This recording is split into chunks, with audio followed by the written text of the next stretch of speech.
മമ്മൂട്ടിയും മോഹൻലാലും നേതൃത്വം നൽകുന്ന ക്യാമ്പിൽ താരങ്ങൾ അവസാനവട്ട ഒരുക്കത്തിലാണ്. ഞാനൊരു 4 ഡാൻസും ഒരു സ്കിറ്റും ചെയ്യുന്നുണ്ട്. ഒരു 2 ഡാൻസ് പഠിച്ചു കഴിഞ്ഞു. ഇനി 2 ഡാൻസ് പഠിക്കാനുണ്ട്. ഒരു സ്കിറ്റ് ഉണ്ട്. അപ്പോൾ എല്ലാവർക്കും ഇത്തിരി ടെൻഷനാണ്, ആരെന്തൊക്കെയാണ് ചെയ്യുന്നത്, പിന്നെ ടൈം ഗ്യാപ്പ് എത്ര കിട്ടും എന്നൊക്കെ. നമ്മളിപ്പോഴും ഡ്രസ്സൊക്കെ മാറിയിട്ട് വരണ്ടേ, അപ്പോൾ അതിൻ്റെ ഒരു ചെറിയ ടെൻഷനിലാണ്. ഫുൾ അറിഞ്ഞു കഴിഞ്ഞാൽ ഓക്കെ ആയിരിക്കും. ഫുള്ളി ടെൻഷനാണ്. So do pray for me. ഞങ്ങളുടെ ഷോയ്ക്കും എല്ലാവരും പ്രാർത്ഥിക്കണം. And thank you so much.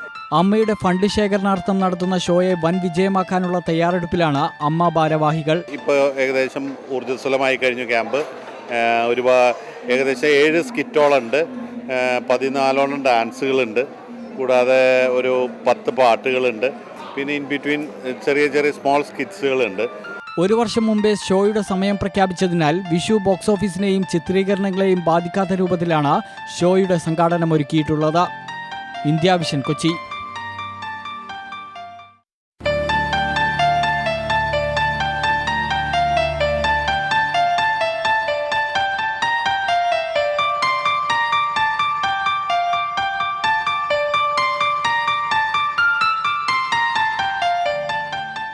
ഷാർജയും കൊച്ചിയുമാണ് അമ്മ സ്റ്റേജ് ഷോയ്ക്ക് വേദിയാകുന്നത്.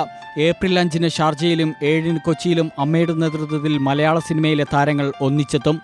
TK രാജീവ് കുമാറാണ് അമ്മ സ്റ്റേജ് ഷോയുടെ സംവിധാനം നിർവഹിക്കുന്നത്. 450 അംഗങ്ങളുള്ള അമ്മയിലെ 70 താരങ്ങളാണ് ഷോയിൽ പങ്കെടുക്കുന്നത്. സാങ്കേതിക പ്രവർത്തകരടക്കം 200 പേരടങ്ങുന്ന സംഘം ചാർട്ടേഡ് ഫ്ലൈറ്റിൽ ഏപ്രിൽ 3-ന് ഷാർജയിലേക്ക് തിരിക്കും. 4-ന് ഷാർജ ഇന്റർനാഷണൽ സ്റ്റേഡിയത്തിൽ ഫൈനൽ റിഹേഴ്സൽ. ഷാർജയിലെ ഷോയ്ക്ക് ശേഷം തിരിച്ചെത്തുന്ന താരങ്ങൾ കൊച്ചിയുടെ വേദിയിലും ആടിപ്പാടിയെത്തും.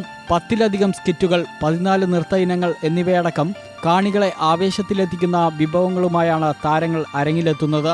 ഏപ്രിൽ 1 വരെ തുടരുന്ന റിഹേഴ്സൽ കൊച്ചി അബാദ് ഹോട്ടലിലാണ് പുരോഗമിക്കുന്നത്.